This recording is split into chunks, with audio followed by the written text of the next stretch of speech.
Welcome to the Sally O'Neill podcast, where I get to be your clinical nutritionist for a really quick snippet of time and take you through some evidence-based topics and tools that will help you reach your goals faster and more sustainably than ever before. Now, my mission is to empower you with the really juicy bits of my nutrition degree and experience in clinical practice so you can become the scientist of your own body, build a really beautiful relationship with food and exercise, and then hopefully fire me because you're utterly self-sufficient with it. Now, team, today we're diving into a topic that is on everybody's mind as we approach the holiday season, and that is how on earth do we handle holiday eating without derailing your entire progress throughout the year. Now, it can be a time of lots of food stress for many, and I really want to arm you with 5 solid strategies today that are going to help you through it. So first things first, let's address the elephant in the room, and that is, yes, you can absolutely enjoy holiday food and still stay on track with your weight loss goals. All about balance and making really conscious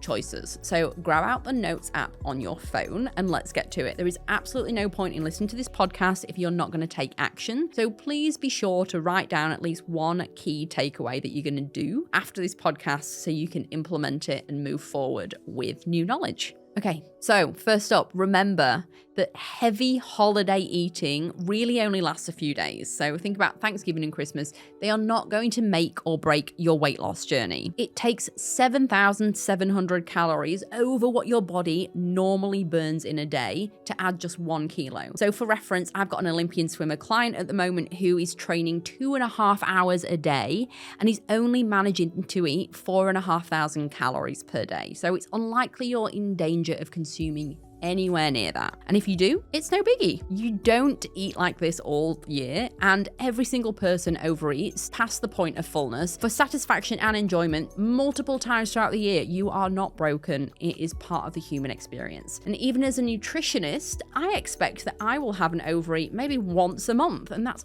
utterly normal. Okay, so strategy 1 is to keep these things into perspective.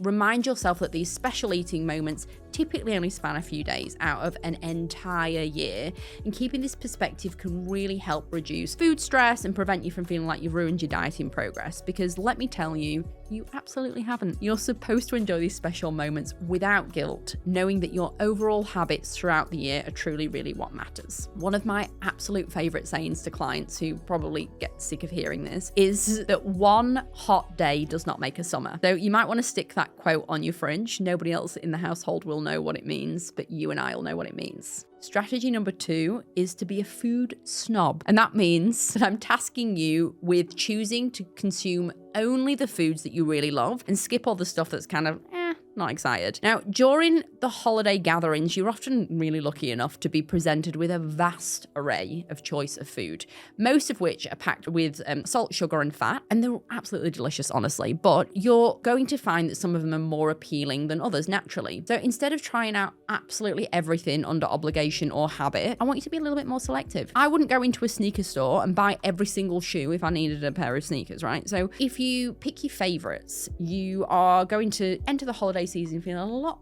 less stressed and a lot more strategic, and you're going to enjoy food a lot more. It's going to allow you to savor the holiday experience without overindulging in foods that actually don't bring you a lot of satisfaction. So remember, you're going to practice being a food snob because you only deserve the best. Now, strategy number 3 is to plan ahead. If you're tracking your calories or following my 80-20 meal plans, think about how you can incorporate holiday treats into your day. So this doesn't mean you need to meticulously count every calorie over the holidays, but having a general plan can be really, really helpful. So for example, if you know you're going to be having a huge dinner with the family, then you might choose to have a bit of a lighter breakfast and lunch potentially, and a few snacks, right? So you maybe not snacking as much as you normally would. Or if you're really looking forward to trying a special dessert, you could adjust your carb intake earlier in the day, so maybe skip the toast at brekkie so you can accommodate for it. Now, I liken it to playing with food Tetris with your macros. So it really doesn't need to be superbly accurate because it's the holidays, but just use your common sense and don't get hung up over the numbers. Strategy number 4, people are going to roll their eyes when I say this, but I really want you to try it, please, is practicing mindful eating. I want you to listen to your hunger cues and your fullness cues. It's something that I practice regularly. Now, people I see in clinic are really out of touch with this because they generally eat to a clock. So you could start by rating your hunger signals on a scale of 1 to 10 before you decide to plate up. Now, the holidays often come with absolute abundance of food, which makes it so easy to overeat. And by eating mindfully and rating your hunger in that way, you can better enjoy the food and recognize when you're hungry and when you're actually satisfied and you don't need any more food. So take time to savor each bite. You might want to take the time to appreciate the flavors and the textures and how your body feels afterwards. And this practice can really help prevent overeating and enhance your overall enjoyment of the meal. Now, sometimes we think that foods actually taste nicer than they really are. So we tell ourselves that this beautiful piece of chocolate cake is going to be incredible, and then we eat it. When we actually really sit with the taste and the texture, it can kind of be subpar, like the chocolate really doesn't taste of much, or the sponge is kind of a bit dry. In which case, I would go back to being a food snob and really wait for something that is indeed far more delicious. Okay, so final strategy number 5 is I really want you to stay active. So going for a nice walk after dinner can be a really great way to digest and spend time with the family. Your physical activity doesn't need to mean intense workouts over the holidays. In fact, I hope it doesn't. I know there's going to be some CrossFitters out there that don't agree with me.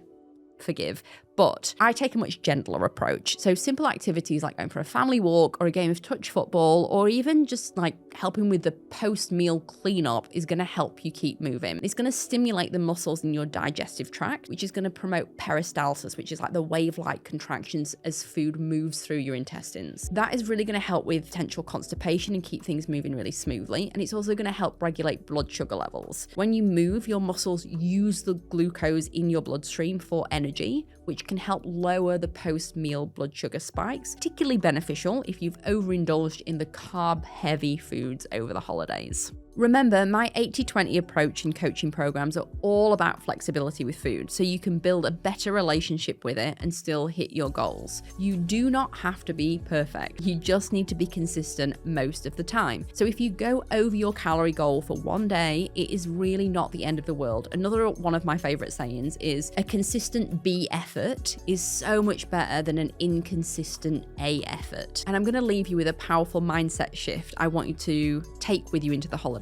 You are always in control of what you eat, even if you're not in control of what is being served. You can always choose your own portions. You can make your body feel good and energized and satisfied. Now, that doesn't mean you have to deprive yourself or avoid all indulgences. Instead, it's about making really conscious choices. So maybe you decide to have a smaller portion of that rich dessert, or you opt for a really balanced plate with a variety of nutrients. The key is to approach each meal with plenty of awareness and intention. So as you navigate holiday gatherings and festive meals, remind yourself of this really empowering truth. You are the one who decides what goes on your plate and in your body. Now, lastly, please don't fall into the trap of thinking, I've already messed up, so I might as well keep going. One day of indulgence does not negate all of your hard work. And that's all for today's episode. If you found this helpful, please rate and review the podcast, and don't forget to check out my 80-20 coaching programs for more personalized support. I'll link that in the show notes. Thank you so much for tuning in and for your interest in nutritional science as ever. And remember that small, consistent changes over time are going to lead to significant improvements in your health. Continue to be the scientist of your own body, and I'll see you for the next episode.